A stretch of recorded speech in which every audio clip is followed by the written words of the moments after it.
జై శ్రీమన్నారాయణ. శ్రీరాఘవం దశరథాత్మజమప్రమేయం సీతాపతిం రఘుకులాన్వయరత్నదీపం ఆజానుబాహుం అరవిందదళాయతాక్షం రామం నిశాచర వినాశకరం నమామి. వైదేహీ సహితం సురద్రుమతలే హైమే మహామండపే మధ్యే పుష్పకమాసనే మణిమయే వీరాసనే సుస్థితం అగ్రే వాచయతి ప్రభంజనసుతే తత్వం మునిభ్యః పరం వ్యాఖ్యాంతం భరతాదిభిః పరివృతం రామం భజే శ్యామలం. ఆపదామపహర్తారం దాతారం సర్వసంపదాం లోకాభిరామం శ్రీరామం భూయో భూయో నమామ్యహం. జయ శ్రీమన్నారాయణ. ఈరోజు నుంచి మనం మళ్ళీ శ్రీరామనవమి వరకు సంక్షిప్తంగా రామకథను తెలుసుకునే ప్రయత్నం అయితే చేద్దాము. మనం సంక్షేప రామాయణానికి పారాయణం నేర్చుకున్నాం కదా, శ్లోకాలన్నీ పారాయణం చేయడం. ఈరోజు సాధ్యమైనంత ఈరోజు నుంచి శ్రీరామనవమి వరకు ఆ శ్లోకాలకి అర్థాన్ని తెలుసుకునే ప్రయత్నం చేద్దాం. అంటే ఇది ఎక్కడిది అంటే 1వ సర్గ రామాయణంలోది, 1వ సర్గ మళ్ళీ ఇదే బాలకాండ, ఇదే సంక్షిప్త రామాయణం. ఈ 3 కూడా అనమాట. ఎప్పుడైనా మనం రామాయణం తెలుసుకోవాలి అంటే మొదటి సర్గ కంపల్సరిగా మనం పూర్తి చేయాలి. సో అది చేసే ప్రయత్నం చేద్దాం. జయ శ్రీమన్నారాయణ. ఇది ఒక దివ్యమైన గాథ. ఎవరిది? రాముని గాథ. ఈ రామాయణం అంటేనే వేదం. దాని గురించే మనం తెలుసుకోబోతున్నాం. మనం చాలా అదృష్టవంతులం కనుకే మొదలు పెట్టుకోబోతున్నాం. ఇది మనం అనుకున్నట్టు శ్రీరామనవమి వరకు పూర్తి చేసే బాధ్యత భగవంతుడిది. ప్రయత్నం అయితే చేద్దాం. ఆయన అనుగ్రహాన్ని మనం అందరం పొందుదాం. జయ శ్రీమన్నారాయణ. శ్రీమద్ రామాయణం అంటే ఇది ఏంటి, ఎవరి నుంచి వచ్చింది అంటే వాల్మీకి ముఖం నుంచి వెలువడిన ఒక వేదం. ఈ వేదం అంటే ఏంటి? వేదంలో 2 భాగాలు ఉంటాయండి. పూర్వ భాగం, ఉత్తర భాగం అంటారు. అయితే పూర్వ భాగంలో ఏమంటుంది అంటే మనం ఇక్కడ పుట్టాం కనుక ఈ భూమి మీద, మనం మానవుడిగా పుట్టాం కనుక ఇక్కడ భూమి మీద మనం సుఖంగా ఎలా ఉండగలగాలి జీవితకాలం అని అంటే కొన్ని ధర్మాలు ఉంటాయి. ఆ ధర్మాలను చెప్పేది పూర్వభాగం వేదంలో. ఇక ఉత్తర భాగం, ఆ ఉత్తర భాగంలో ఏముంటుంది? అసలు మనం వచ్చిన పర్పస్ ఏంటి, ఈ భూమి మీదకి ఎలా వచ్చాము, ఎందుకు వచ్చామో, దేనిని పొందడానికి వచ్చామో, అది పొందడానికి మనం ఏం ప్రయత్నాలు చేయాలో, ఆ ప్రయత్నాలు ఎలా ప్రవర్తించాలో నిరూపించేది ఉత్తర భాగం అన్నమాట. అయితే మనం ఏంటి, మన జీవితంలో మనం బయట కర్మాచరణ చేయాలి, మనకి అంతరంగంగా అయితే జ్ఞానం కూడా తెలుసుకోవాలి. ఈ 2 కూడా ముఖ్యం కదా. వీటిని అంటారు ధర్మం ఆచరించాలి, తర్వాత బ్రహ్మని పొందాలి. అంతరంగంగా మనం బయట కర్మలు చేస్తాం కానీ అంతరంగంగా బ్రహ్మని పొందాలి. బ్రహ్మ అంటే ఏంటి? పరబ్రహ్మ, అదే పరమాత్మ. మానవ జీవితం అనేది ఈ 2 సాధించడానికే భగవంతుడు మనకి ఇచ్చాడట. మామూలుగా కాదు, మానవ జీవితం అనేది ఈ 2 సాధించాలి, అందుకే ఇచ్చాడు భగవంతుడు మనకి. అయితే మనకి ఏది సుఖమో ఏది దుఃఖమో మనంతట మనం నిర్ణయించుకోలేము. అంటే మన బుద్ధి సరిపోదన్నమాట. అది తెలియజేసేదే వేదం అంటారన్నమాట. ఆ వేదం మరి మనకందరికీ అందుబాటులో ఉందా? లేదు. కాబట్టి ఈ లోకల్లో దాన్ని అందరికీ అందజేయాలి. మరి తెలుసుకోవాలంటే ఏదో ఒకటి సాధనం ఉండాలి కదా. అయితే మనకి తెలియదు, మన బుద్ధికి అయితే అందదు. మరి ఎట్లా తెలుసుకోవాలి? అందుకనే అందరికీ ఇది అందించాలి అని సంకల్పించి ఋషులందరూ ఏం చేశారంటే, ఒక అడవిలో ఆటవిక వృత్తిలో ఉన్న ఒక ఋక్షుడు అనేవానికి రామమంత్రాన్ని ఉపదేశించి వాల్మీకిగా మార్చారంట. ఆయన అంతకుముందు ఏంటి, అడవిలో హింసా ప్రవృత్తితో ఉండేవాడు, ఉదర పోషణే ముఖ్యం అనుకునేవాడు. అలాంటి వాడికి కుటుంబం పోషించడమే పరమ లక్ష్యం అనుకునేవాడు. కానీ ఈ మానవత్వం లోకల్లో ప్రతిష్ఠింప చేయాలి అంటే శ్రీరాముడు అవతరించాడు అంటే దానిని ఒక గ్రంథంగా రాసి లోకానికి అందించడానికైతే ఒక ఋషి అవసరం అని భావించి ఆ ఋక్షుడు అనే ఆయనకి ఈ రామ మంత్రాన్ని ఉపదేశించారు ఋషులందరూ అన్నమాట.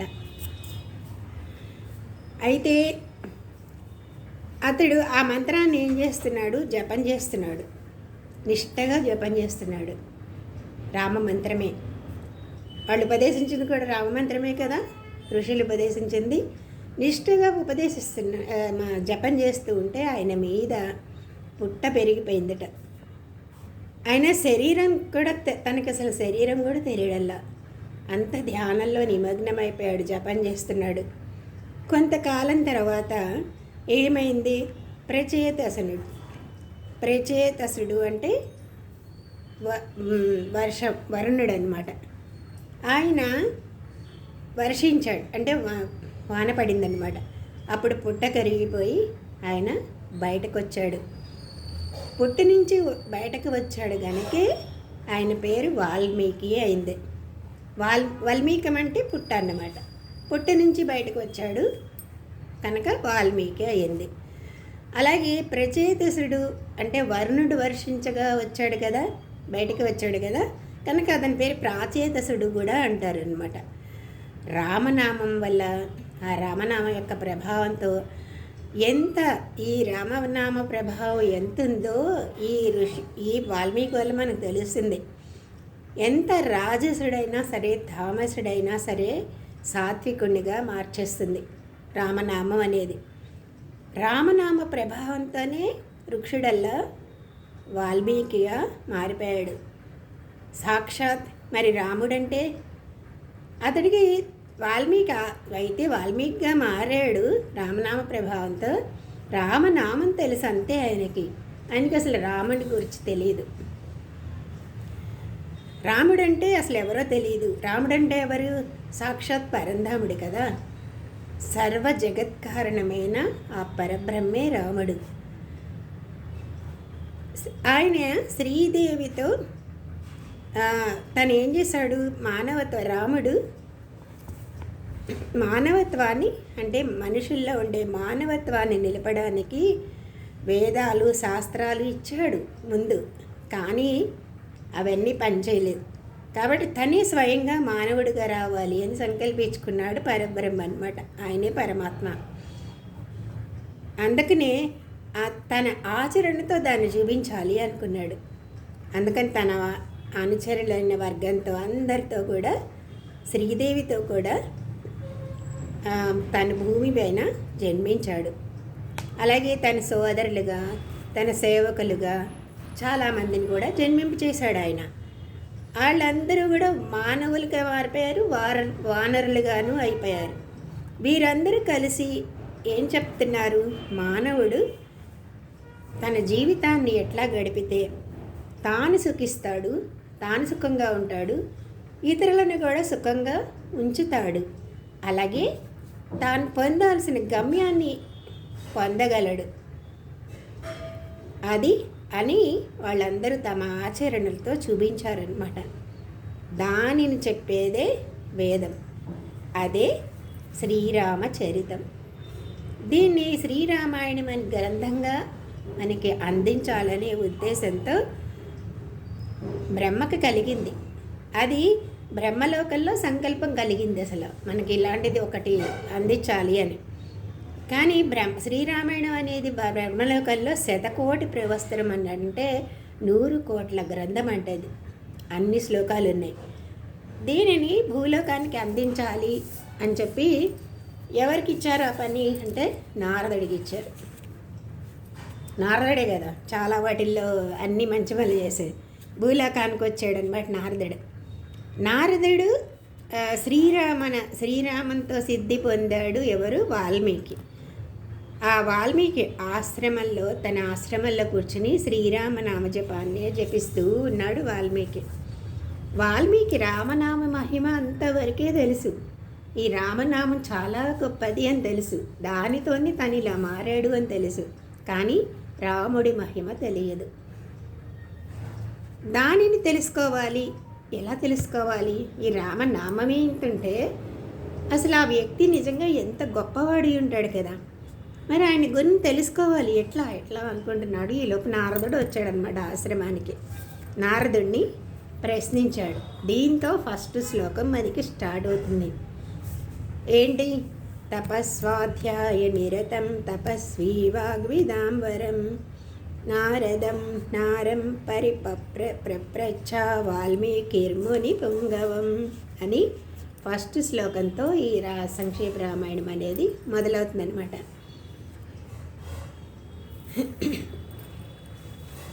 అలాగే దీనంగా ఆలోచిస్తున్నాడు వాల్మీకి. మరి ఈ రామనామం అంటే రాముడు ఎలా ఉంటాడు? అలా ఎవరు ఆలోచిస్తున్నాడు? తపస్సులో, స్వాధ్యాయంలో, వాగ్వేత్తలలో శ్రేష్ఠుడు మునిపుంగవుడు అయిన నారదుడిని అడుగుతున్నాడు అనమాట. ఏమన్నాడు అని ఈ శ్లోకంతో అడిగాడు. తను తెలుసుకోవలసిన విషయాన్ని ప్రశ్నించాడు. ఇది రామాయణానికి మొదటి శ్లోకం అయిపోయిందనమాట. ఈ శ్లోకంతో ప్రారంభమైన 100 శ్లోకాలు సంక్షేపంగా శ్రీరామ కథని ప్రతిపాదిస్తాయి. ఇది ఇప్పుడు వాల్మీకి ప్రశ్నిస్తుంటే నారదుడు రామచరితాన్ని చెప్పబోతున్నాడు అనమాట. అంటే వాల్మీకి ఏమో రామనామ జపంతో పరిశుద్ధమైంది. తన బుద్ధి అనేది పరిశుద్ధం చేసుకున్నాడు. నిర్మలంగా ఉంది ఇప్పుడు. ఆ రామ అనే 2 అక్షరాలు కూడా ఎక్కడి నుంచి వచ్చాయంటే బ్రహ్మ అనే అక్షరాల్లో ఇమిడి ఉన్నాయన్నారు. ఆ అక్షరాలు అంత శక్తి గలవన్నమాట. చాలా శక్తి గలవి. రామ అనేది. రా అనే అక్షరం ఏం చేస్తుంది అంటే మనలో ఉండే అహంకారాన్ని దహించి వేస్తుందట, అగ్నిహోత్రంలాగా. మా అనే అక్షరం ఏం చేస్తుంది అంటే ఎప్పుడైతే మనలోని అహంకారం పోయిందో అప్పుడు ఆనంద స్వరూపుడైన భగవంతుడిని మనకి తెలియజేస్తుంది మా అనే అక్షరం. దీంతో ఈ జపంతోనే వాల్మీకి అన్నిట్లో, ఈ సృష్టిలో ఉండే అన్ని పదార్థాల్లో కూడా రాముడిని దర్శించగలిగాడు. పరమాత్మను దర్శించగలిగే శక్తి ఏర్పడింది వాల్మీకి మహర్షికి. అయితే అది ఋషి కథ. అయితే వాల్మీకి ఏం చేశాడు? భగవతత్వం అంతా వ్యాపించి ఉంటుంది. ఇప్పుడు లోకంలో ఒక్కొక్కప్పుడు అదే భగవతత్వం అనేది మానవుడి రూపంలో సంచరిస్తూ ఉంటుంది భూమి మీద అని విన్నాడు వాల్మీకి. ఏమని విన్నాడు? అంతట్లో వ్యాపించి ఉన్న భగవంతుడు మనకు కనిపించడు కదా. కానీ ఆయనే ఒక్కొక్కసారి మానవుడిగా అవతారం తీసుకొని సంచరిస్తూ ఉంటాడు భూమి మీద అని విన్నాడనమాట. తనలో ఉన్న పరమాత్మని అంతా దర్శించగలిగాడు. కానీ మనుష్య రూపంలో కూడా ఉంటాడు అంటే అలాంటి వాడు ఇప్పుడు ఉన్నాడా? ఇప్పుడు కూడా ఉంటాడా కదా. అది ఎవరు అని తెలుసుకోవాలనే ఉత్సుకతో ఉన్నాడు. దీనంగా ఉన్నాడు. అదే ఆలోచిస్తున్నాడు. అలాంటి సమయంలో నారదుడు వచ్చాడు. నారదుడు ఎవరు? తనకి పరమాత్మ తెలుసు. అలాంటి తత్వం తెలుసుకోవడానికి బ్రహ్మ జిజ్ఞాసస్వ అని చెప్పినట్లే తపస్సే సాధనం. తెలుసుకోవాలంటే ఏంటి? తపస్సే, ఆలోచన. తపస్సే సాధనం. అలాంటి తపస్సు కలిగిన వాడు నారదుడు అనమాట. అంటే తన నారాయణ జపంతోనే ఉండేవాడు కనుక నారాయణని తెలుసుకున్నాడు ఆయన. తపస్సు అంటే ఆలోచనే కదా. మనం ఎప్పుడు కూడా ఆలోచించే తగినవి ఏంటి అంటే ఈ లోకంలో ఉండే విషయాలు కావు. ఇవి ఎప్పుడు కూడా శాశ్వతం కాదు. వానిని గూర్చి ఆలోచించినా ఆలోచించకపోయినా మన లోకల్లో విషయాలని మనం కర్మ ఎలా ఉంటే అలా జరుగుతూనే ఉంటాయి. ఆలోచించాల్సింది ఏంటి? మనం మానవ జన్మ తీసుకున్నందుకు అంటే ఈ జగత్తుకి కారణమైన తత్వం ఎవరు? అలాగే దేవ, మనుష్య, తిరియక్, స్థావర రూపంలో విచిత్రమైన ఈ విశ్వానికి కారణం ఎవరు? మన 4 రకాల ప్రాణులను తెలుసుకున్నాం కదా. కారణం ఏంటి? అసలు ఈ జగత్ ఒక రూపంగా ఎలా ఏర్పడింది? ఈ జీవులకి పరమాత్మతో ఉండే సంబంధం ఏంటి అనే విషయాలను ఆలోచించడమే తపస్సు. ఎక్కడికొక మన అడవుల్లోకి వెళ్ళిపోక్కర్లేదు. మనలో ఈ ఆలోచన ఉంటే చాలు, అది తపస్సు అన్నమాట. ఆలోచనతో కారణతత్వాన్ని, ఆ తత్వాన్ని తెలుసుకోవడానికి ఆ శరీరం అవసరం కనుక శరీరాన్ని నిలుపుకోవాలి, కానీ భోగాలను అనుభవించడానికి కాదు అని తెలిసి మనస్సుని, బుద్ధిని, చిత్తాన్ని దాని మీదే పెట్టి, ఆలోచన మీద కారణతత్వం అందే పెట్టి శరీర ధారణకి మాత్రమే భోగాలను అనుభవించడం అనేది తపస్సు. భోగాలను అనుభవించడం అంటే శరీరం నిలబడడానికి ఎంత అవసరమో అంత భోగాలను అనుభవించడం అనేది తపస్సు. ఇలాంటి తపస్సు చేసిన వాడే నారదుడు అన్నమాట. అతడు ఎవరు? నారాయణ భక్తుడు, నారాయణ పరాయణుడు అంటారు. విశ్వాన్నంతా ప్రేమించాడు.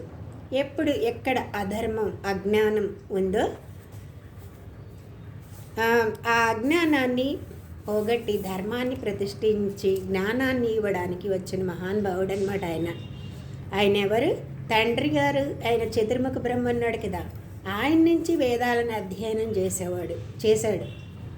దాన్ని ఎప్పుడు కూడా మననం చేస్తూ ఉండేవాడు. అంటే ఇంకెప్పుడు కూడా భగవంతుడి మీదే మనసు పెట్టుకునేవాడు అనమాట. అందుకనే ఈయన ఏమన్నారు? తపస్వాధ్యాయ నిరతుడు అన్నారు. ఎప్పుడు అదే చేస్తాడు కనుక అదే అన్నమాట. సరే, శ్రీరాముడు మానవుడిగానే పుట్టాడు. అంటే మానవునికి అంతరంగా ఏముండాలి? బ్రహ్మజ్ఞానం ఉండాలి, బాహ్యంగా ధర్మాచరణ ఉండాలి. ఏంటుండాలి? అంతరంగా జ్ఞానం ఉండాలి, భగవంతుడికి సంబంధించిన జ్ఞానం ఉండాలి, బాహ్యంగా ఒక ఆచరణ, ధర్మంతో కూడిన ఆచరణ ఉండాలి అని వేదం చెప్తోంది కదా. ఇలా కర్మ బ్రహ్మాలు రెండు కలిసి శ్రీరామ రూపంలో ఈ లోకానికి దిగి వచ్చాడు. ఇలా చేయాలి అని చెప్పడానికే శ్రీరాముడు ఇక్కడికి దిగి వచ్చాడు అనమాట.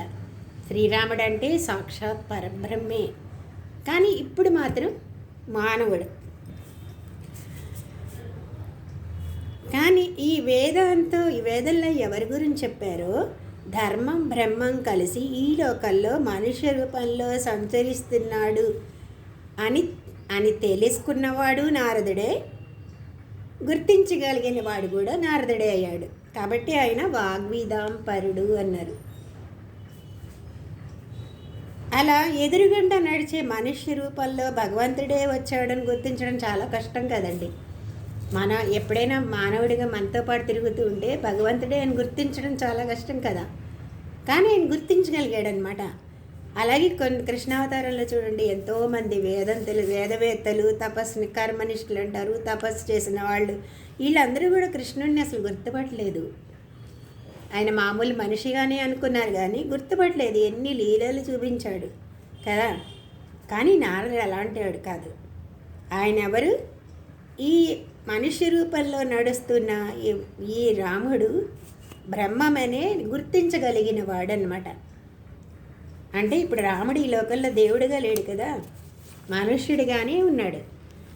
కానీ ఈయన తపస్సు వల్ల, వేదాధ్యయనం వల్ల నారదుడు కనుక శ్రీరాముడు ఈ లోకంలో శ్రీరాముడిగా ఉన్నాడని తెలుసుకున్నాడు అనమాట. వాల్మీకి కూడా శ్రీరాముడు తెలుసు, కానీ ఆయన ఎలా ఉండేవాడు? మామూలు మనిషిగా ఉండేవాడు కనుక ఆయనే పరబ్రహ్మ కనిపించలేదు, ఆయనకి పరబ్రహ్మగా కనిపించలేదన్నమాట. అందుకనే ఈ లోకంలో పరమాత్మ నడుస్తూ ఉంటాడు కదా, అతడెవరో తెలుసుకోలేకపోతున్నాను, ఎవరు అని దీనంగా విలిపిస్తున్నాడు. అందుకనే వాల్మీకి తపస్వి అంటే దీనుడు అనమాట. నారదుడేంటి ఎప్పుడు ఏ రూపంలో ఉన్నా భగవంతుడిని గుర్తించగలడు, అనుభవించగలడు అనమాట. అలా మననం చేస్తూ ఉంటాడు. అంటే నారాయణ నామాన్నే మననం చేస్తూ ఉంటాడు కనుక ఏ రూపంలో ఉన్న భగవంతుడు గుర్తిస్తాడు కనుక ఆయన ముని పొంగువడు అని కూడా అన్నారు. అలా ఈయన అలాగే తాను మననం చేయడం, తాను గుర్తించడం కాదు, ఇతరులకి కూడా చెప్పగలడు. ఆయన చెప్పగలిగిన వాడు కనుక ఆయన ఆచార్యుడు కూడా అన్నారు. శిష్యుడిగా వాల్మీకి ఉన్నాడు, ఆచార్యుడిగా నారదుడు అయ్యాడు. నారదుడు అనే పదానికి మనకి ఏమర్థం చెప్తారంటే, నారము అని అంటే జ్ఞానము, అంటే ఇచ్చేవాడు అని, జ్ఞానాన్ని ఇచ్చేవాడు అని అర్థం అనమాట. అంటే మనకి మామూలుగా కూడా అలాగే చెప్తారు కదా, జీవుల అజ్ఞానాన్ని తొలగించేవాడే ఆచార్యుడు అంటే గురువు అని చెప్తారు కదా. అలాగే అజ్ఞానంతో ఉన్న జీవుల అజ్ఞానాన్ని తొలగించి భగవంతుడిని కూర్చున్న జ్ఞానాన్ని ఇచ్చేవాడు నారదుడు అనమాట. అలాంటి ఆచార్యుడే నారదుడు అంటారు. ఎవరిచ్చినా సరే నారదుడు అంటారు ఇలా జ్ఞానాన్ని ఇచ్చేవాళ్ళని.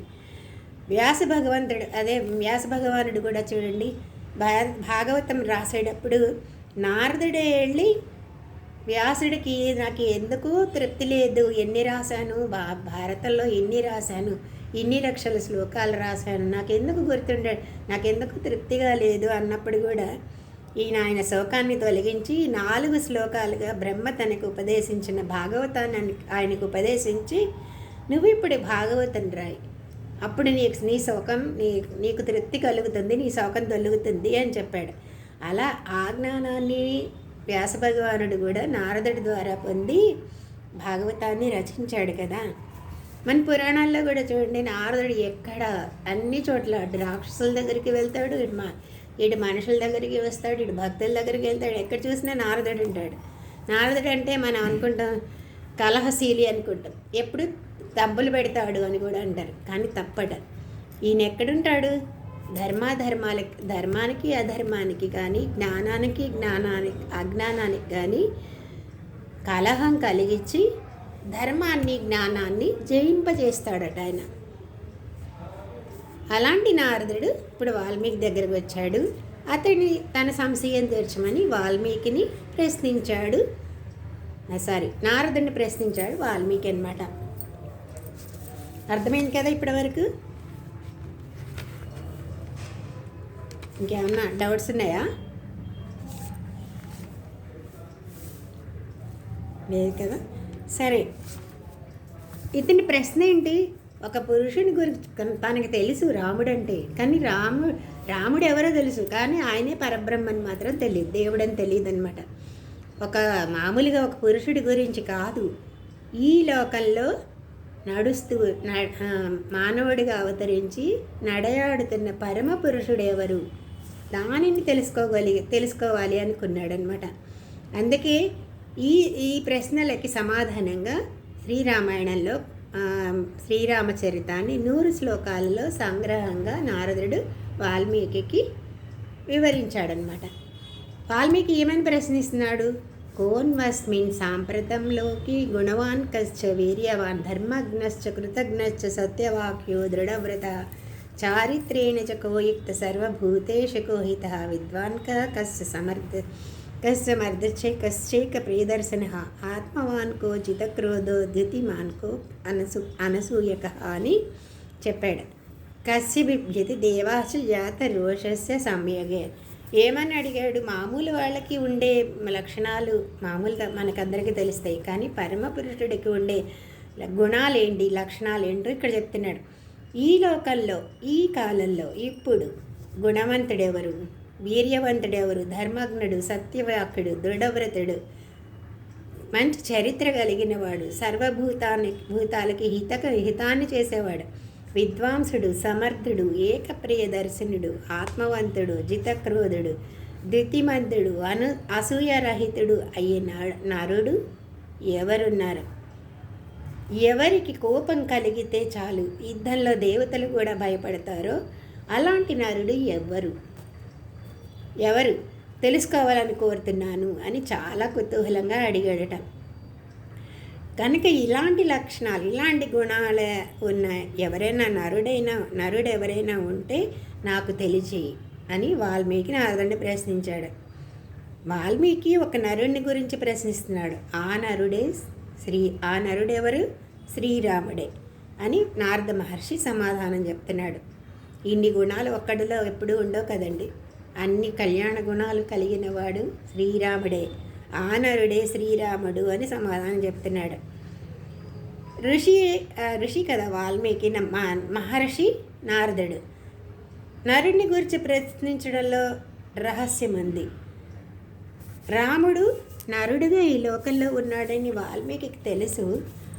ఇది నరుడి నామమే అని జపించి, ఒక నరుడి నామాన్ని జపించి నేను ఇంత వాడవడం అనేది సంభవం కాదు కదా. అతడు నర రూపంలో ఉన్న పరాత్పరుడై ఉంటాడు. కాబట్టి అలాంటి పురుషోత్తముడైనా రాముడు. లేకపోతే ఆ నామానికి ఇంతటి మహిమ ఎలా వస్తుంది? అందుకని తెలుసుకోవాలనుకున్నాడు.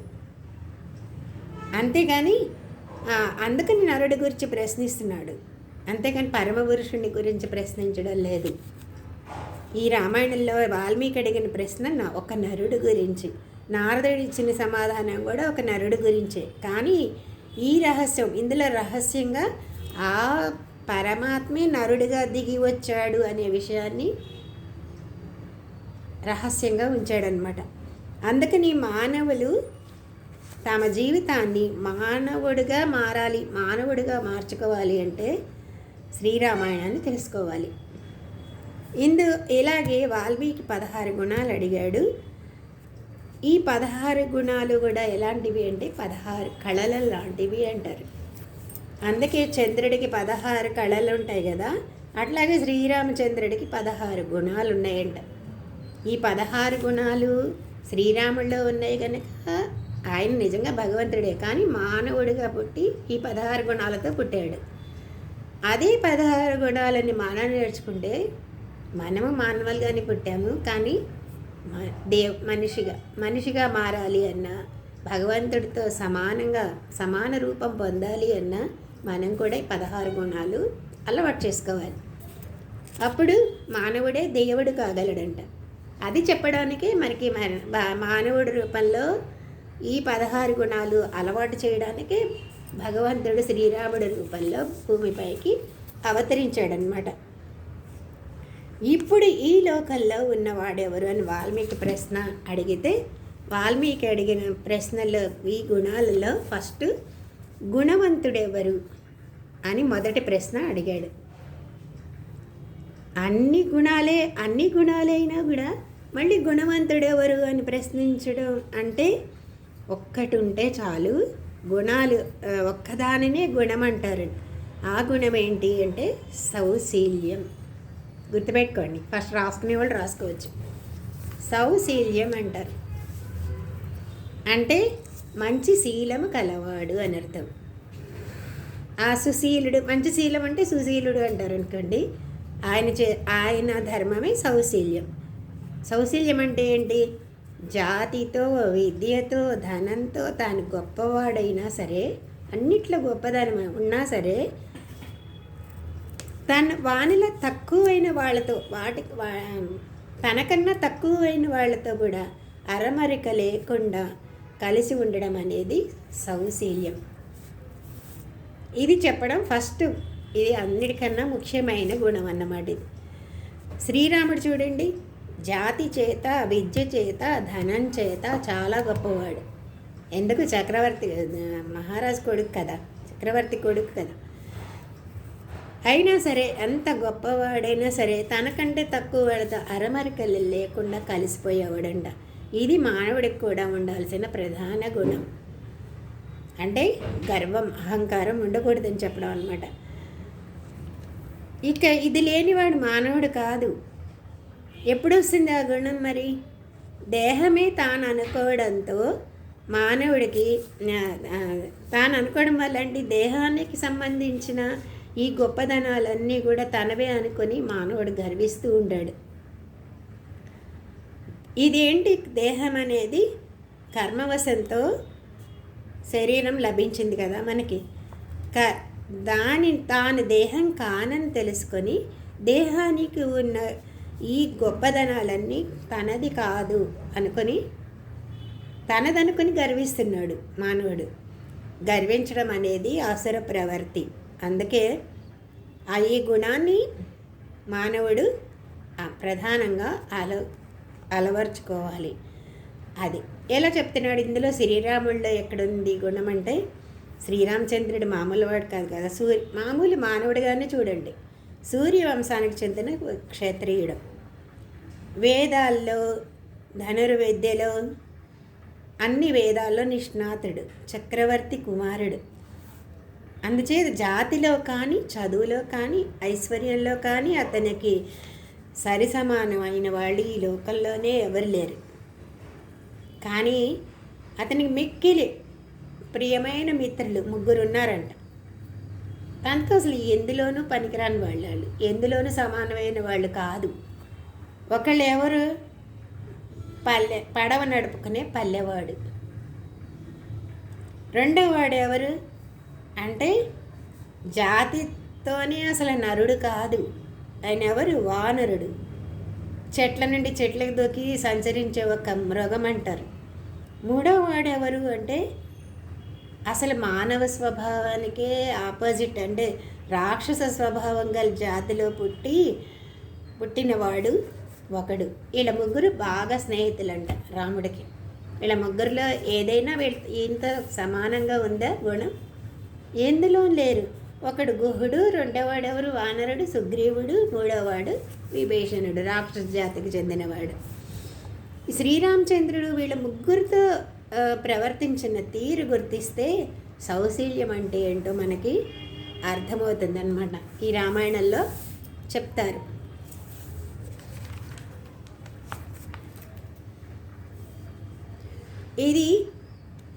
ఇదేంటి ఎందుకు చెప్తారంటే, ఒకసారి సీతారామ లక్ష్మణులు కలిసి అరణ్యానికి వెళ్తున్నారు. గంగా తీరంలో గుహుడు పల్లెైన శృంగిబేరిపురానికి వచ్చారనమాట. వెళ్తుంటే గుహుడు ఏం చేశాడు? అర్ఘ్యపాద్యాదులు తీసుకొని ఎదురు వచ్చి స్వాగతం చెప్పాలి అనుకున్నాడు.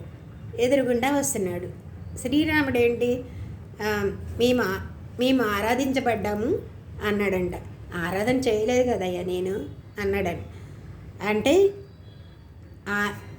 అనడానికి ఏంటి అర్థం అంటే, గుహ నువ్వు నాకు ఎదురు నడిచి వచ్చావు కదా, ఎంత ప్రేమను చూపిస్తున్నావు మా మీద, సో ఇంతకన్నా ఆరాధన ఏం కావాలి అని ఆత్మ సమస్సఖ అని పిలిచాడంట. నువ్వు నాకు సరైన మిత్రుడివి అన్నాడు.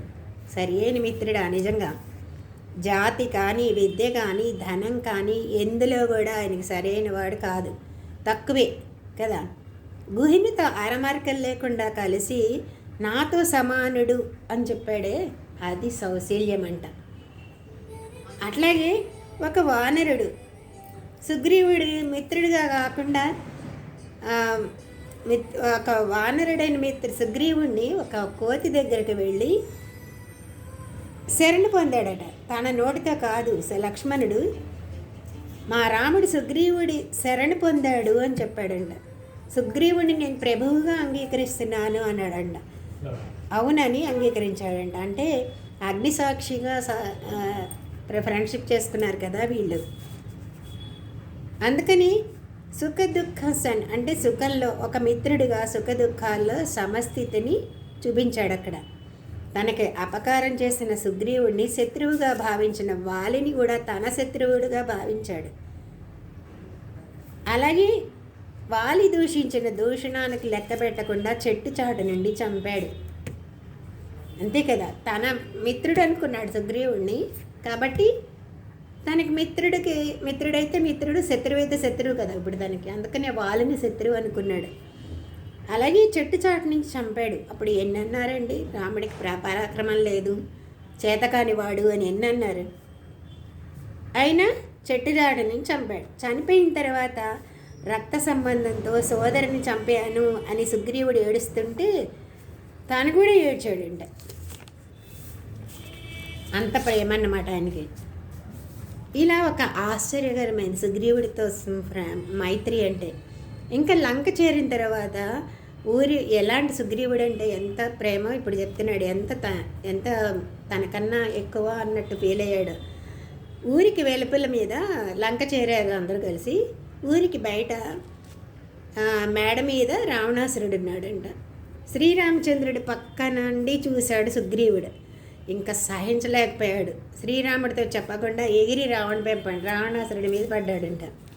కొంతసేపు యుద్ధం చేస్తే మరలా వాడేం చేస్తాడు, ఒక్క తండ్రి రావణాసురుడు వచ్చి రాముడి పక్కన పడ్డాడు. అప్పుడు రాముడు సుగ్రీవుడిని చూసి, సుగ్రీవా, ఏంటి నువ్వు చేసిన పనేంటి? నువ్వు ఏమైనా అయి ఉంటే సీతతో నీకేమైనా అయితే అసలు సీత ఎందుకు నాకు అన్నాడంట. సీతతో నాకేం పని అన్నాడంట. అంటే చూడండి, సీత కన్నా ఎక్కువగా సుగ్రీవుడిని ప్రేమించగలిగాడు మిత్రుడు అనుకున్నాడు గనక. రాముడికి సుగ్రీవు మీద ఉన్న ప్రేమ ఈ మాటతో మనకు తెలుస్తుంది కదా. నువ్వు ఏమైనా అయితే అంటే నువ్వు చనిపోతే అని అర్థం కాని ప్రేమ వల్ల శ్రీరాముడు తన నోటితో నీవు చనిపోతే అని అనలేక నీకేమైనా అయితే అన్నాడంట. అది రాముడికి సుగ్రీవుడి మీద ఉన్న ప్రేమ. అంటే జాతితో, విద్యతో, ధనంతో తనకంటే తక్కువైన సుగ్రీవుడిని మిత్రుడిగా భావించాడు శ్రీరాముడు. అది సౌశల్యం అంటే. ఇంకా స్వభావంతో రాక్షస జాతికి చెందినవాడు, భార్యని అపహరించిన రావణాసురుడి తమ్ముడు విభీషణుడు. రాఘవం శరణం గతః అన్న మాటకి వాడు ఇంకా అడ్డు చెప్పలేక ఎవరు వద్దన్నా సరే శరణమిచ్చి తన మిత్రుడిగా చేసుకున్నాడు. మిత్రుడిగానే చేసుకున్నాడు కాదు, సోదరుడిలాగా ప్రేమించాడంట. ఇలా రామాయణంలో శ్రీరాముడి క్లోజ్ ఫ్రెండ్స్ అంటే అంతరంగ మిత్రులు అంటే ఎవరు అంటే పడవ నడుపుకునే పల్లెవాడు, అడవుల్లో తిరిగే వానరుడు, ఇలా రాక్షసుడు అన్నమాట. వీళ్ళతో కలవడం వల్లే శ్రీరాముడికి సౌశల్యం అంటే ఈ సౌశల్యం అనేది ఎలాంటిదో ఈ 3 ఉదాహరణలు చాలు కదా. అందుకే మనకి కూడా కావలసిన మంచి గుణం ఏంటి అంటే ఈ సౌశల్యమే. ఇదే ప్రధానమైన గుణం అన్నమాట. ఇంకా భగవంతుడు కూడా అదే పని చేస్తాడు కదండి. ఎలా అంటే అన్ని పదార్థాల్లో, దేవ, మనుష్య, తిరియక్, స్థావర దేహాల్లో ఉన్న సకల జీవరాశిలో కూడా ప్రవేశించాడు భగవంతుడు. వాడు తక్కువ వాడు, వీడు తక్కువ అంది, ఇది మనిషి, ఇది జంతువు, ఇది పక్షి, లేకపోతే ఇది క్రిమి కీటకం అని చూడలేదు. అన్నిట్లో ప్రవేశించాడు. ఇది ఆ పరమాత్ముడికి ఉండే లక్షణం. అన్నిటి లోపల వ్యాపించి ఉన్నాడే, అదే పరత్వం కదా. సో కనుక అదే సౌశల్యము అని చెప్పారు. దీన్ని పరత్వంలో కూడా దీని చేతనే ఆయన పరబ్రహ్మ అనే విషయం కూడా మనకి తెలుస్తుంది అన్నమాట. మానవుడికి కూడా ఇదే ప్రధాన గుణం. ఎప్పుడు కూడా మన దేహానికి ఉన్న గొప్పదనాలు చూసి తనదే అని అహంకారం పెట్టుకోకుండా ఉండడమే, అహంకారం లేకుండా ఉండడమే మానవుడికి ప్రధానంగా ఉండాలి. అది లేనివాడు మానవుడు కాదు అని. ఇది ఫస్ట్ గుణం, సౌశల్యం. అర్థమైంది కదా సౌశల్యం అంటే? అర్థమైందండి. మంచి గుణములు కలిగిన మంచి గుణాలు కాదు, మంచి గుణాలు అన్నీ మంచి గుణాలే. కానీ ఇక్కడ ఏంటి, తను ఎంత గొప్పవాడైనా సరే అందరితో కలిసిమెలిసి ఉండడం అనేది సౌశల్యం.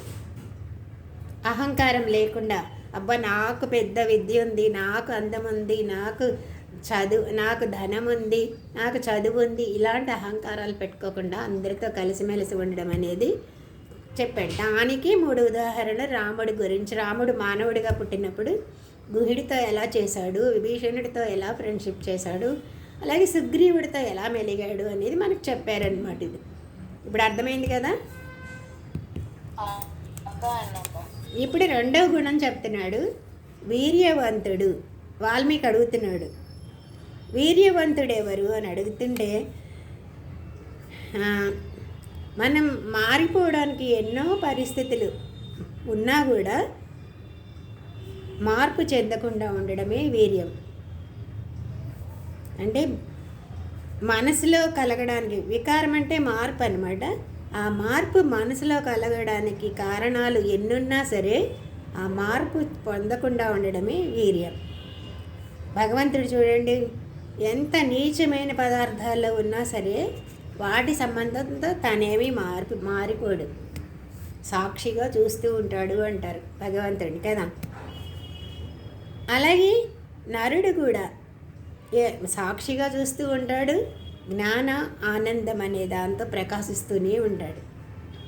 మనం గుర్తిస్తే అది మనకి కూడా అది ఇచ్చేవాడే భగవంతుడు, జ్ఞానాన్ని ఆనందాన్ని. నరుడు కూడా అలాగే ఉండాలి. అంటే అందరితో కలిసి ఉండడం, అహంకారం లేకుండా అందరినీ తనతో కలుపుకొని ఉండడం అనేది సౌశీల్యం అని చెప్పాడు కదా. కానీ అలా అందరితో కలిసి ఉండడం కానీ నువ్వు కూడా నా ఫ్రెండ్ రా అని తాగుబోతాడుతో ఫ్రెండ్షిప్ చేశాడు అనుకోండి, అని భుజం మీద చేసి నువ్వు కూడా నా ఫ్రెండ్వే అన్నాడు అనుకో, ఏమవుతుంది? వాడి లక్షణాలు వీడికి అంటకూడదు. వాడిని మార్చడానికి తన లక్షణాలు పనికి రావాలి, కానీ వాడి అలవాట్లు వీడికి రాకూడదు కదా. అందుకని తక్కువ వాళ్ళతో కలిసినందువల్ల బుద్ధిలో, సంస్కారాల్లో వారి తక్కువతనం అనేది తనకంటకుండా చూసుకోవాలి. చూసుకుంటూ తనకంటకుండా తనకి తానుగా ఉండగలగాలన్నమాట. అలానే అహంకారంతో తక్కువ వాళ్ళతో కలవకుండా దూరంగా ఉండకూడదు, కలిసినందువల్ల తను మారకూడదు. అంటే మనసుని చెలింపజేసే నువ్వు కూడా కొంచెం తాగరా, కొంచెం తినరా అన్నా సరే మనసు చెలింపజేసే సన్నివేశాలు ఎన్ని ఉన్నా కూడా, ఎన్ని వచ్చినా కూడా చెలించకుండా ఉండడం అనేది వీర్యం. అందుకే రాముడు ఏం చేస్తున్నాడు? 14,000 మంది రాక్షసులతో యుద్ధం చేస్తున్నా కూడా తాను ఒంటరిగా ఉన్నా సరే ఎప్పుడు కూడా కలత చెందని మనస్సు ఉండేదట ఆయనకి.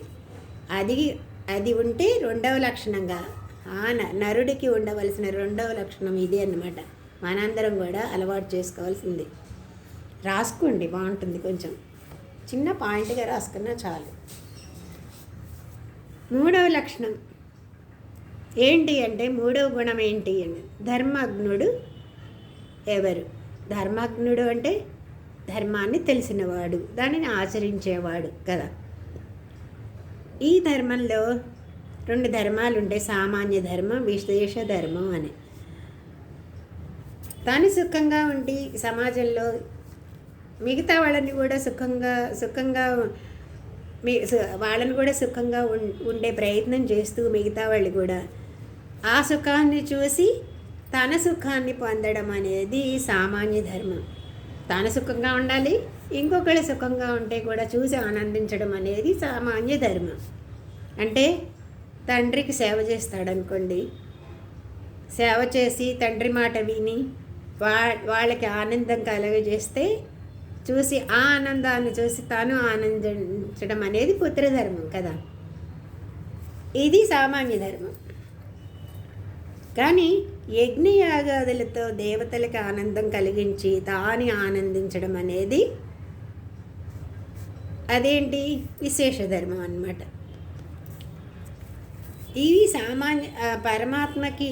ఇది పరమాత్మకి జీవుడు, ప్రకృతి కూడా తన శరీరం అంటారు. జీవుడు, ప్రకృతి 2 కూడా ఆయన శరీరం లాంటిదే. పరమాత్మ చేతని మనం నడవబడుతున్నాం కదా. పరమాత్మ లేకపోతే మనం ఏమీ చేయలేము, శవమైపోతారు. పరమాత్మ కొరకే ప్రవర్తించాలి. అలాంటి మానవుడు స్వతంత్రంగా స్వార్థంతో ప్రవర్తించకుండా భగవంతుడికి అధీనంగా ఉంటూ తెలుసుకొని భగవంతుడి సంతోషం కొరకే పనులు చేస్తూ ఈ పనులు శరీరంతో చేయాలి కదా, శరీరంతో చేస్తూ ఉండడం అనేది విశేష ధర్మం.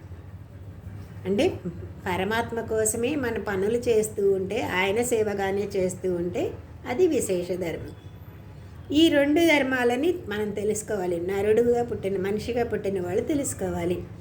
శ్రీరాముడు ఏం చేశాడు అక్కడ అంటే, తండ్రికి, తల్లికి, సోదరులకి, మిత్రులకి, పెద్దలకి కూడా అందరికీ ఆనందం కలిగించేటట్టే ప్రవర్తించాడు. తాను కూడా ఆనందాన్ని అనుభవించాడు అనమాట. అలాగే యజ్ఞయాగాదులు చేసి దేవతలను కూడా ఆనందింపచేసి తాను ఆనందించాడు. అలాగే దైవ ప్రీతి కొరకే పనులు చేశాడు, అందుకనే శ్రీరాముడు ధర్మజ్ఞుడు అన్నారు. నరుడిగా కాక పరుడుగా అంటే భగవంతుడిగా కూడా శ్రీరాముడి ధర్మజ్ఞుడే. ఎందుకంటే ఆయన భగవంతుడి ప్రధాన ధర్మం ఏంటి? సృష్టి స్థితి లయలు చేయడం, రక్షణ చేయడం అనేది ఆయన ధర్మం. అలాగే తన శరణు కోరిన వాళ్ళని వాళ్ళు ఇలాంటి వాళ్ళ అలాంటి వాళ్ళ అని చూడకుండా శరణం ఇవ్వడం భగవంతుడి ధర్మం. ఇది శ్రీరాముడిగా ఇక్కడ నరుడిగా ఉండి ఇలా ఆచరించాడు ఈ ధర్మాలని. అలాగే పరుడుగా కూడా అక్కడ భగవంతుడిగా కూడా ఇదే ధర్మాలని పాటిస్తూ ఉండేవాడు అనమాట. అక్కడ ఉన్నప్పుడు ఇక్కడ ఉన్నప్పుడు కూడా ఇదేంటి ధర్మజ్ఞుడు ఎలా ఉండాలి అని చెప్పారు. ధర్మాన్ని తెలుసుకుని ఉండాలి, ధర్మాన్ని ఆచరిస్తూ ఉండాలి. సరే, తర్వాత ఇంకొక లక్షణం ఏంటి? కృతజ్ఞత. ఎప్పుడు మనిషికి ఉండాల్సింది కృతజ్ఞత, ప్రధాన లక్షణం. ఒకళ్ళు చేసిన ఉపకారం చిన్నదే కావచ్చు, అనుకోకుండా జరిగిందే కావచ్చు, కానీ దానికి మనం ఎంతో గొప్పగా భావించి థ్యాంక్స్ చెప్పడం, కృతజ్ఞత చెప్పడం, ఆ ఉపకారాన్ని స్మరించడం.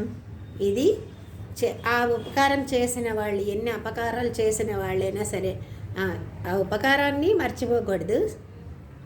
అలాగే ఒకళ్ళు చేసి మన మీద అపకారాలు చేసినా కూడా మర్చిపోవాలి. ఉపకారాలు చేసిన వాళ్ళని ఉపకారాన్ని మర్చిపోకూడదు, ఉపకారాలను మర్చిపోకూడదు. కానీ అపకారం ఒకవేళ జరిగితే ఎవరి ద్వారానైనా అవి మర్చిపోవాలి. అది మంచి లక్షణం అన్నమాట. అది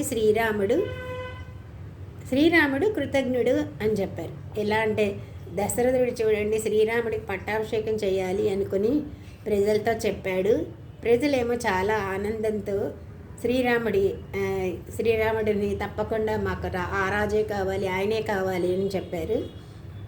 అని చెప్తే అందులో కృతజ్ఞత ఏంటి అంటే ఎవరైనా అనుకున్నా అనుకోకపోయినా ఏదో ఒక విధంగా ఎందుకు చెప్పారు వాళ్ళందరూ నాకు రాముడే కావాలని ఎందుకన్నారు అంటే, రాముడికి ఎలాంటి వాడు అంటే ఎవరైనా అనుకుని లేకపోతే అనుకోకపోయినా ఏదో ఒక చిన్న ఉపకారం జరిగిందనుకోండి రాముడికి, దాంట్లో ఎంతో మనసులో పొంగిపోయేవాడట. 100 అపకారాలు చేసినా సరే వాడు ఆ అపకారాలన్నీ మర్చిపోయేవాడంట. అంటే అనుకోకుండా వాడు చేయాలని చేయలేదు, కానీ అనుకోకుండా మాటలతో చేతలతో ఒకవేళ రాముడికి ఉపకారం జరిగితే అసలు వాడైతే ఉపకారం చేయాలి అని అనుకోలేదు కూడా, కానీ జరిగింది. దాంతో రాముడు ఎంతో పొంగిపోయేవాడు అనమాట. ఆ ఉపకారమైన ఒక్కసారే చేశాడు వాడు. అంటే మళ్ళీ వాడి వల్ల ఏం చేయలేదు, కానీ మర్చిపోయేవాడు కదనమాట. అని ఈ 16 గుణాలు కూడా రాముడు నరుడుగా ఉన్నప్పుడు ఈ లోకంలో ఉన్నవాడెవరు అని నారదుడిని ప్రశ్నించాడు. రాముడు పొంగిపోయాడని తెలియజేశాడంట. అంటే ఉపకారాన్ని వాల్మీకి చెప్పాడు. ఇంకా ఇలా అడుగుతూ 16 గుణాలు ఉన్నవాడే భగవంతుడితో సమానం కదా. ఈ 16 గుణాలు ఉన్న ఆ పరమాత్మ నరుడుగా ఇప్పుడు ఈ లోకంలో తిరుగుతున్నాడు అంటే ఎవరు అని నారదుడు ప్రశ్నిస్తూ ఉన్నాడు అనమాట. ఇప్పటికి ఎన్ని గుణాలైనాయి? ఎన్ని గుణాలు?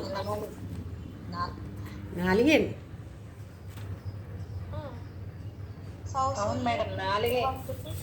ధర్మజ్ఞుడు, కృతజ్ఞుడు. అది అందుకని అది గుర్తించుకోవడం ఎంత ఆవశ్యకమో అపకారాన్ని మర్చిపోవడం కూడా అంతే ముఖ్యం. అంతేగాని వాడు అపకారాన్ని గుర్తుందనుకోండి లోపల ద్వేషం పెరిగిపోతూ ఉంటుంది. రాముడు అపకారాలను మర్చిపోయేవాడు అనమాట. అందుకని ఒక్క ఉపకారానికి ఎట్లా పొంగిపోయేవాడో 100 అపకారాలనైనా మర్చిపోయే స్వభావం ఉన్నవాడు రాముడు. కారణం ఏంటి? ఆయనకేమైనా జ్ఞాపక శక్తి లేదా? కాదు, మంచి మనసు కలవాడనమాట. ఇది నరుడుగా ఉండవలసిన కృతజ్ఞత. అలా భగవంతుడు కూడా కృతజ్ఞుడిగానే చేశాడు. అంటే ఎవరు చేసిన కర్మ వాళ్ళు మర్చిపోతారండి. భగవంతుడు సర్వజ్ఞుడు. అన్నీ తెలిసినవాడు. కాబట్టి ఎవరు చేసిన కర్మలని, ఎలాంటి కర్మలను ఎప్పుడు అనుభవింపచేయాలో, ఎలాంటి శరీరంతో అనుభవింపచేయాలో తెలిసినవాడని భగవంతుడు. ఇక సుఖ దుఃఖాలని కర్మను అనుసరించి సుఖ దుఃఖాలని అందరికీ ప్రసాదించేవాడు. కాబట్టి భగవంతుడు కృతజ్ఞుడు. భగవంతుడు ద్వేషంతో ఎన్ని దుష్కార్యాలు చేసినా సరే సహించి వాడికి ఎలాగైనా సరే మంచి మార్గాన్ని చూపించాలి అని ఏం చేస్తున్నాడు భగవంతుడు? శరీరాలను ఇచ్చాడు, శాస్త్రాలను ఇచ్చాడు, గురువులను ఇచ్చాడు, రక్షిస్తూనే ఉంటాడు. కానీ వాళ్ళు చేసే అపకారాలను చూసి శిక్షించడు. ఇది భగవంతుడికి ఉండే లక్షణం. అదే నరుడు కూడా తన ప్రవర్తన వల్ల మనుషులు కూడా ఇలా ఉండాలి అని నేర్పినవాడు అన్నమాట. మెయిన్ ఇందులో ఏంటి, ఇప్పుడు ఎన్ని అపకారాలు చేసినా మర్చిపోయి ఒక్క ఉపకారం చేసినా కృతజ్ఞతతో ఉండాలి. అది చెప్పాడు కృతజ్ఞత అనేదానికి కదా. మనం ఎప్పుడు భగవంతుడిని ఏమంటాం?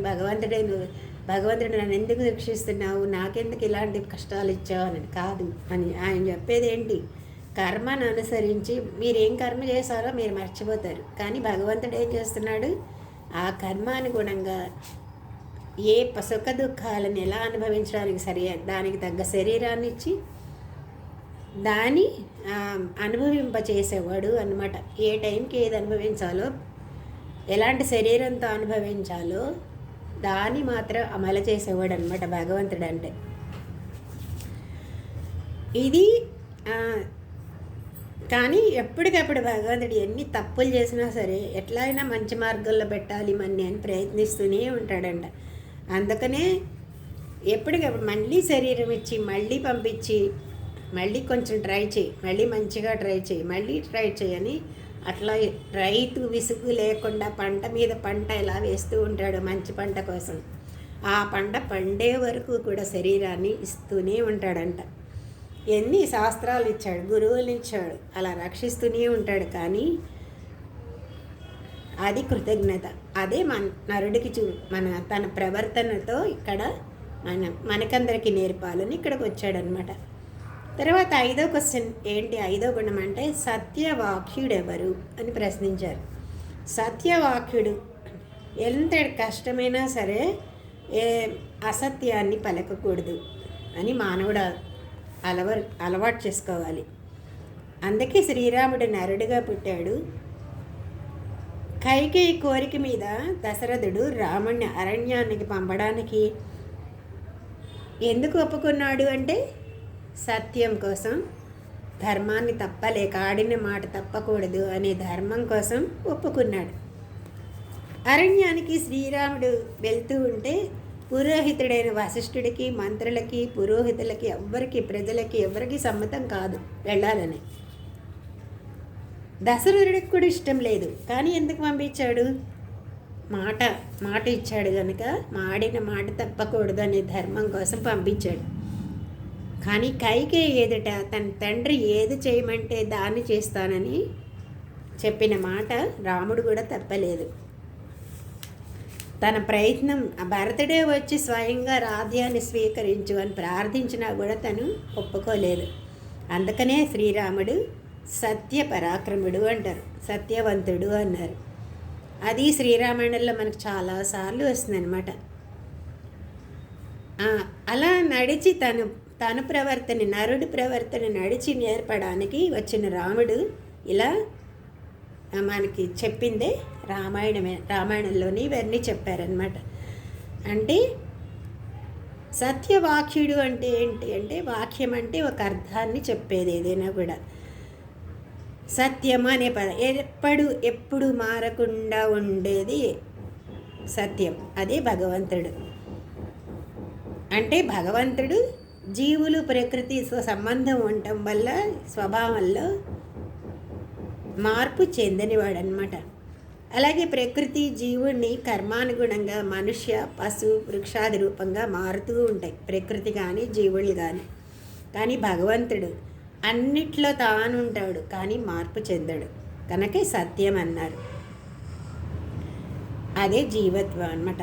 కాబట్టి భగవంతుడు సత్యవాక్యుడు. ఇలా నరుడికి ఇక్కడ మానవుడిగా ఉండాల్సిన భగవంతుడికి ఉండాల్సిన లక్షణాలు ఇదే. భగవంతుడికి ఉండే గుణం ఇక్కడ నరుడిగా పుట్టి ఎలా చూపించాలో మనకి చూపించాడు అనమాట. నరుడికి కూడా సరిపోయే గుణాలని 14 గుణాలని చూపించి మనకి ఇలాంటి వాడి లోకల్లో ఎవరున్నారని అడిగిన వాల్మీకి ప్రశ్నకి సమాధానాన్ని చెప్తూ వస్తున్నాడు అనమాట.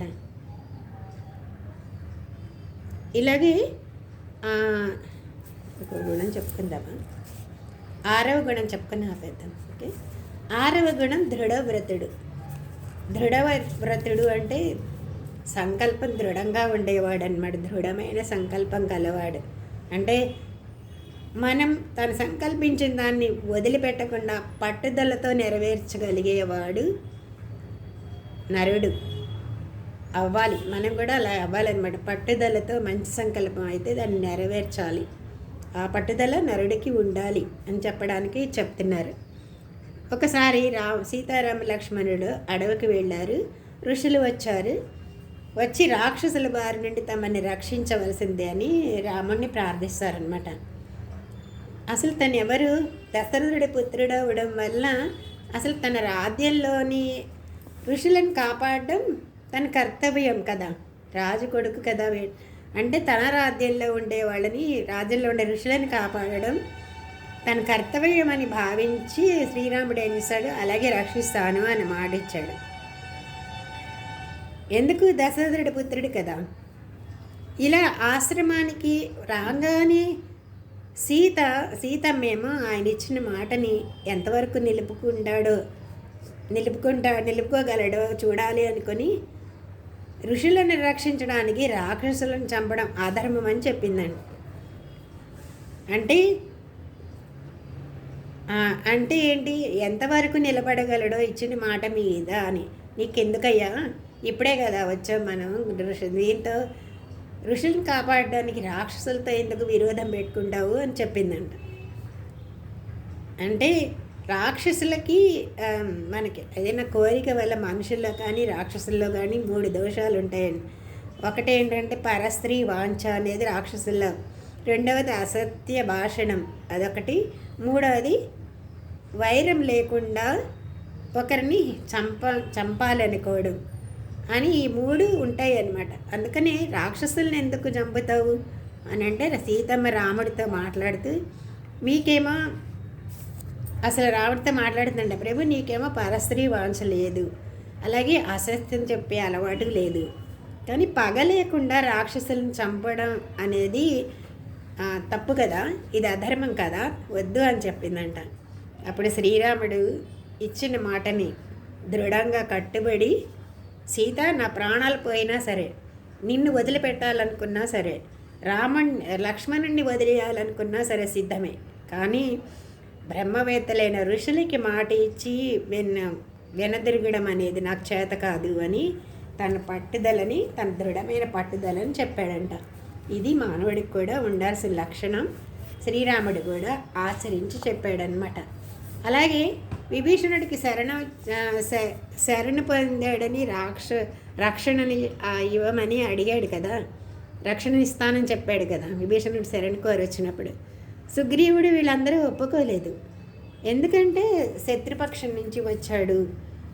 కానీ శ్రీరాముడు ఎవరైనా సరే నువ్వే నాకు శరణం అని ఒక్కసారి అంటే వారికి నేను ఎవరి వల్ల ఆపద కలిగినా సరే అభయమిస్తాను అని చెప్పాడంట. ఇది నా వ్రతం అని ఆడిన మాట తప్పకుండా అనేది వ్రతంగా స్వీకరించిన వాడు. ఆ లక్షణం మనకు ఉండాలి. ఒకళ్ళకి మాట ఇచ్చి అది చేయకుండా ఉండకూడదన్నమాట. అది చెప్పేది. నరుడికి కూడా ఇదే ప్రధాన లక్షణం. భగవంతుడు ఏం చేశాడు? ఈ జగత్తునంతా సృష్టించి సంకల్పం భగవంతుడు చేశాడు. ఆ సంకల్పం దృఢంగా ఉన్నవాడు కనుకే జీవుడు బాగుపడాలి అని చెప్పి ఇచ్చిన శరీరాలని మనం ఉపయోగపరచుకోకుండా చెడిపోతున్నారు అని చెప్పి మళ్ళీ సృష్టి చేస్తూనే ఉన్నాడంట. అంటే ఒక రైతు ఒక సంవత్సరం పంట పోయిందనుకోండి, విసుగుపోయి ఆపేస్తాడా? విసుగు చెందకుండా పట్టుదలతో మళ్ళీ మళ్ళీ ఎట్లా వ్యవసాయం చేస్తూనే ఉంటాడో అలాగే భగవంతుడు జీవులకు కూడా తానిచ్చిన శరీరాలని సద్వినియోగం చేసుకోకపోయినా సరే మళ్ళీ మళ్ళీ దృఢమైన దీక్ష తను మొదట చేసిన సంకల్పం దృఢమైన దీక్షతో సృష్టిస్తూనే ఉన్నాడంట. మళ్ళీ మళ్ళీ సృష్టి చేస్తూనే ఉన్నాడు. అంటే ఎప్పటికైనా వీళ్ళని బాగుపడాలి అనే వ్రతం అన్నమాట. ఇది భగవంతుడు చెప్పిన దృఢవ్రతుడు అన్నారనమాట. ఈ లక్షణం అనేది మనుషుల్లో కూడా ఉండాలి అని తను నడిచి చూపించాడు శ్రీరాముడు అనమాట. అంటే ఒకసారి మనం పని మొదలు పెట్టినప్పుడు ఎన్ని కష్టాలు వచ్చినా ఒకసారి ఫెయిల్ అయినా ఇంకోసారి సక్సెస్ వచ్చే వరకు కూడా చెయ్యాలి అని చెప్పేది ఈ లక్షణం అన్నమాట. ఈ గుణం 6వ గుణం ఏంటది? దృఢవ్రతుడు అనేది. పట్టిన దాన్ని పట్టి విడువరాదు అంటారు కదా, అది. జయ శ్రీమన్నారాయణ. రేపు మళ్ళీ కొన్ని గుణాల గురించి చెప్పుకుందాం.